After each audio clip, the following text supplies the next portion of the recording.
Inisiatif Kementerian Keuangan memperluaskan kategori penerima program sumbangan asas rahmah SARA amat dihargai oleh rakyat, khususnya di Kuantan Pahang.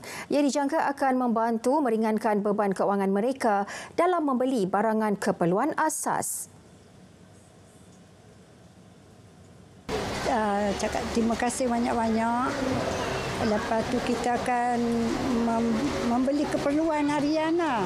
Beli selalunya keperluan asas je lah. Makanan kan. Tu je yang pentingnya. Beras. Yalah. Makanan kering basah lah. Kalau kerajaan beri bantuan tu, alhamdulillah syukurlah meringankan sikit beban yang ada pada hari ini. Kita beli barang-barang dapur tu. Barang dapur keperluan harian lah, keperluan harian untuk memasukkan bahagian dapur sajalah, makan beras ke apa, gula, susu, tepung, dan lain-lain yang keperluan untuk harian punya. Kalau dapat bantuan SARA ni, memang keperluan asas lah. Sabun, beras, banyak lagi lah keperluan asas tu. Tak terkira lah. Makcik pun nak cakap macam mana pun tak tahu sebab makcik pergi supermarket sebab semuanya barang mahal. Ternakan ikan air tawar jenis tilapia semakin mendapat sambutan di kalangan peternak tempatan di Terengganu. Perinciannya langsung bersama Muhammad Rashidi Muhammad Isa. Ya, terima kasih. Banjir gelombang ketiga yang berakhir Disember lalu memberi impak kepada beberapa produk pelancongan di Terengganu. Pengarah Jabatan Pelancongan Negeri Ahmad Rizwan Abdul Rahman berkata, kerugian keseluruhan dianggarkan berjumlah hampir RM300,000 melibatkan 14 produk pelancongan.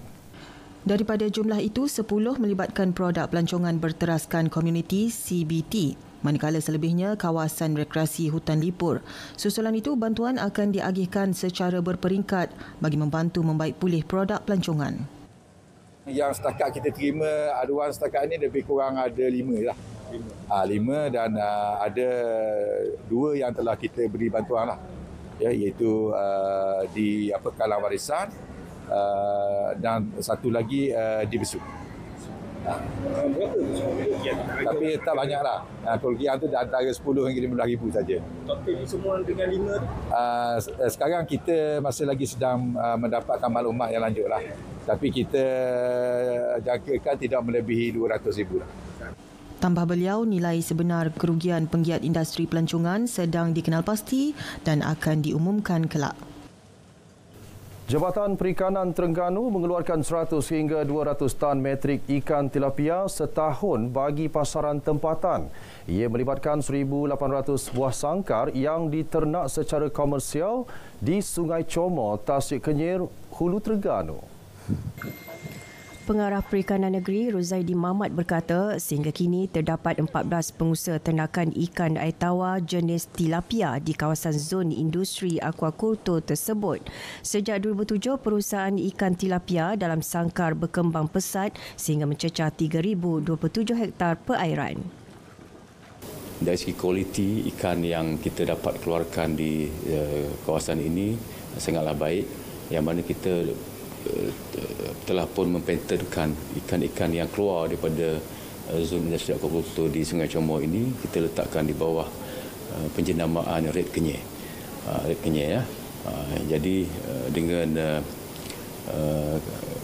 keadaan kualitinya yang begitu baik, maka saya yakin ini akan menjadi satu faktor yang besarlah untuk kita gunakan untuk tujuan pemasaran kita. Tambah beliau, Sungai Comor masih mempunyai perairan yang luas untuk diusahakan bagi sesiapa yang berminat mengusahakan ikan dalam sangkar. Usaha memberi kesedaran kepada masyarakat berkaitan isu gangguan seksual terus dipergiat. Terbaru, Pusat Kaunseling dan Kesejahteraan Mahasiswa Universiti Malaysia Terengganu UMT dengan kerjasama Ibu Pejabat Kontingen Polis Negeri mengambil inisiatif menganjurkan program Seminar Kasih Kaunseling Advokasi Anti Gangguan Seksual. Naib Chancellor UMT Profesor Datuk Dr. Mazlan Abdul Ghaffar berkata isu gangguan seksual itu juga antara elemen yang akan difokuskan di dalam pembangunan modul selain kesedaran kepada pelajar. Bagaimanapun, isu gangguan seksual dalam kalangan pelajar dan warga kampus itu masih kecil. Sebahagian kes yang dikendalikan unit itu menjurus kepada isu tekanan mental dan kurang keyakinan diri. Di kalangan pelajar setakat ni tak banyak, kecuali gangguan emosi lah yang selalunya ada. Gangguan-gangguan seksual kalau ada aduan selalunya kita akan bincangkan lah. Tapi di kalangan mereka ni kita faham di kalangan generasi muda ni kan, terutamanya non-Muslim lah. Ya, jadi itu mungkin tidak menjadi ini gangguan pada mereka, jadi tidak ada kes lah. Ya, jadi kalau kita lihat secara umumnya, alhamdulillah lah. Terdahulu beliau menghadiri perasmian program Canvas Siswa Madani yang disempurnakan Ketua Polis Terengganu Datuk Mazli Mazlan di Gombadak, Kuala Nerus. Jabatan Kemajuan Masyarakat Kemas Terengganu terus optimis untuk melahirkan lebih ramai usahawan dalam kalangan wanita.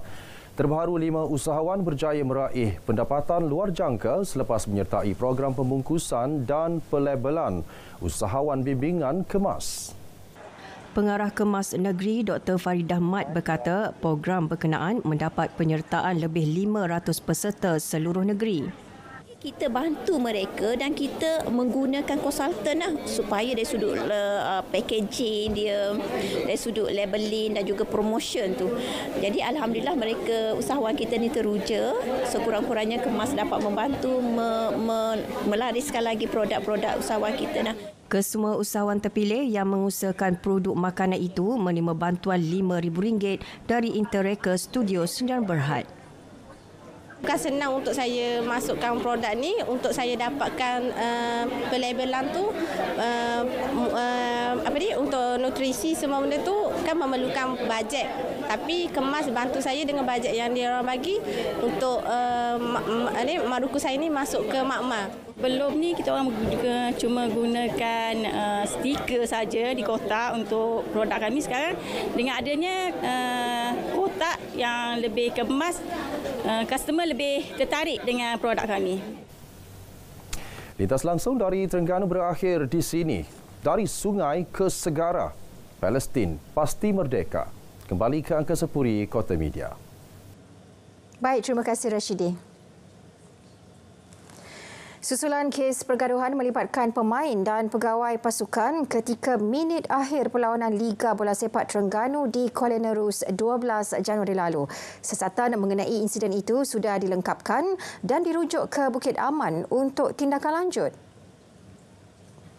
Ketua Polis Terengganu Datuk Mazli Mazlan berkata seorang penjawat awam antara 6 ditahan bagi membantu siasatan. Kesemua yang ditahan berusia antara 25 sehingga 40 tahun. 6 orang tu saja yang daripada rakaman yang diviralkan dan juga kamera dan video yang direkam, cuma 6 orang ni saja yang secara direct terlibat dengan kejadian memukul, mencederakan. Kes disiasat mengikut Seksyen 147 Kanun Keseksaan Kerana Merusuh. Terdahulu tular di media sosial klip berdurasi 43 dan 22 saat menunjukkan kekecohan antara pemain serta penyokong selain insiden seorang lelaki yang terjatuh akibat disepak. Polis Kelantan merampas 1 juta batang rokok seludup selepas menahan 5 individu dalam 2 serbuan berasingan di sekitar daerah Kota Baru semalam. Rampasan bernilai RM750,000 termasuk cukai itu dilakukan oleh Jabatan Siasatan Jenayah Negeri di Kampung Pauh Panji dan Kampung Padang Mokkan. Ketua Polis Negeri Datuk Muhammad Zaki Harun dalam satu kenyataan berkata, serbuan pertama pada jam 3.45 pagi semalam di Kampung Pauh Panji, pihaknya berjaya menahan 3 individu. Hasil serbuan menemui 300,000 batang rokok putih seludup. Serbuan kedua pada jam 3.30 petang selepas itu membawa kepada penangkapan seorang lelaki berusia 20-an di Kampung Panji, Kota Baru. Datuk Muhammad Zaki memberitahu dalam pemeriksaan pemeriksaan tersebut, 700,000 batang rokok putih seludup ditemui di dalam sebuah lori. Rokok putih itu dipercayai telah diseludup masuk secara haram dari negara jiran. Kelima-lima suspek akan dibawa ke Mahkamah Majistret Kota Baru hari ini untuk tujuan permohonan tahanan reman. Kes disiasat di bawah Seksyen 135-1-E Akta Kastam 1967. Dianggarkan 250 hingga 300 bayi dilahirkan setiap tahun di Kelantan mempunyai masalah jantung kongenital. Daripada jumlah itu, hampir 1/3 daripadanya memerlukan rawatan awal secara pembedahan atau tanpa pembedahan. Justru Hospital USM merupakan satu-satunya hospital di Pantai Timur yang menawarkan rawatan pembedahan bagi pesakit jantung kanak-kanak dengan anggaran kos pembedahan hanya RM1,200. Dan setiap tahun USM sekarang ini melakukan pembedahan ini antara 50 ke 60 pesakit setahun yang meliputi kawasan Malaysia Timur. Untuk bedah pesakit yang kurang pada 5 kg, contohnya saya difahamkan bukan semua orang boleh buat, kurang pada 10 pakar satu Malaysia. Dan di Universiti Sains Malaysia ini kita ada kepakaran itu. Beliau berkata demikian pada sidang media di Majlis menandatangani Memorandum Perjanjian MOA antara USM dan Yayasan Jantung Kongenital Malaysia YJKM di Dewan Persidangan Kampus Kesihatan USM Kubang Kerian, Kota Baru, Kelantan. Menerusi perjanjian itu, YJKM bersetuju untuk menampung caj rawatan hospital sehingga RM3,000 untuk setiap pesakit yang memerlukan.